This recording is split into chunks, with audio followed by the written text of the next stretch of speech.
how I came about understanding my genetic condition, I think earlier on, even before I knew Chris, I had a normal blood work, so it was detected that was a genetic condition.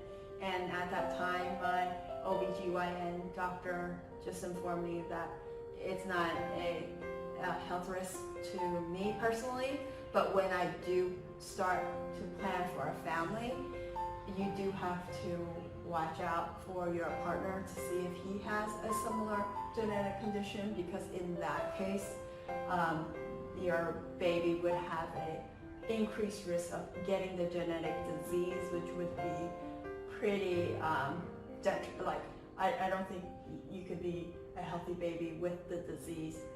It's okay if you're a carrier. So we, in addition to our IVF consultation, we did genetic counseling. So that's where, because I had it, Chris got tested for the genetic condition, and because of his results, we went into genetic counseling and were advised to do PGT specific to our genetic condition. Yeah, that was probably, so our very first egg retrieval cycle, we retrieved 10 eggs, and of those 10 eggs, 5 fertilized, but just 2 made it to the day 5, day 6 blastocyst stage in the lab.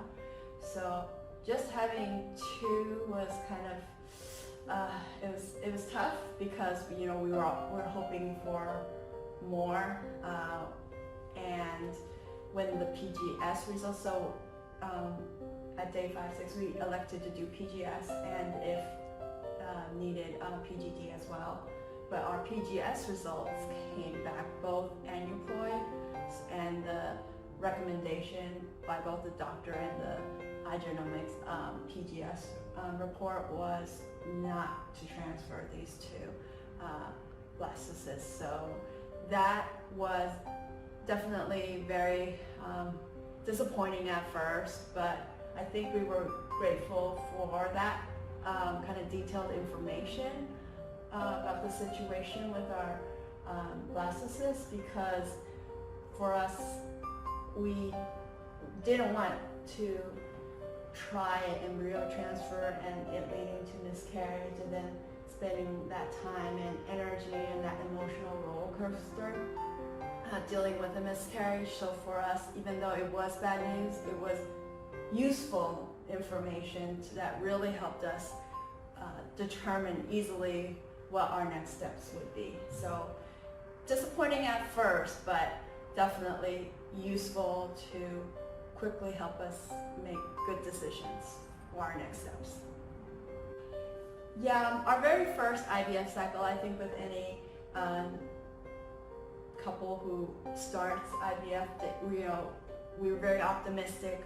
We had hoped for the best results, and we thought we were healthy enough, and we thought the doctors and the medical team, they were doing their best as well. So we were just really optimistic for some good results, and ideally, right, the first egg retrieval, then followed by successful embryo transfer.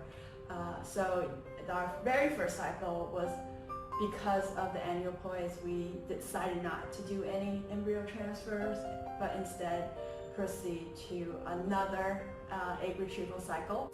Yeah, I want to say, going into the IVF process, when we started this IVF, didn't really know what to expect, like any other couple would, right? You could do all the research you want, but until you've actually personally experienced it, you've talked to doctors, you've gone through the process, medical process, you don't really know what to expect. I think one of the famous local doctors here did say that for IVF or infertility, there's no middle ground. There's you fail or you succeed, right? So how do you define smooth, right? Smooth would mean that you would one shot succeed or have success, or but later we learned that actually from after the first IVF cycle, and we learned that the most important thing is you just want to see if there's any progress, such as did we have more eggs fertilized, right? Were there better embryos out of it? And then, also the better test results from the genetic testing. So all these things kind of, helped us learn how to prepare ourselves for the next one. Even though every IVF cycle is kind of a coin toss, you don't really know, but I think it's still much better than, let's just say our second experience was, we were a lot more prepared, emotionally and, intellectually, a lot more than the first time. Throughout this stay in Taiwan for IVF, I think the most important factor for us was definitely the support that we got from that we received from all the people we worked with and the igenomix team. I think all the moms out there who are considering IVF, definitely, I think we wish you the best luck. It's so worth it. Definitely, it helped with you and your partner be on the same page, find the right time for you, and really commit to doing your best, your all, and even if you do encounter some initial setbacks or not great results, definitely learn from them. Like we used additional information, got additional doctor's advice, did additional testing, for example, found additional research to really better understand the outcome, so that it helped us make better decisions the next time around. Yeah, what do I have to say about this? Well, like everything else in life, it may take many tries. You may fall down a couple times, but you don't give up. You get up again and you keep walking towards your goal, working towards your goal. In the end, you'll find that it's totally worth it. All the effort that you put in. Come prepared. Pick the right doctor, the right clinic to work with for you, the right teams, have the right support. And also the most important thing to know, I would say, is that it takes two to make it work. Yeah. So it's never just your fault. Sometimes if it doesn't, if your first cycle didn't work out, or even the second and third, don't take it too hard on yourself. Stress is not helpful to conceive the baby or with the process. So, and I think that as long as you walk through this process together, it will only strengthen the relationship, the bond between you and your partner, and eventually you will get the results you want. Yeah.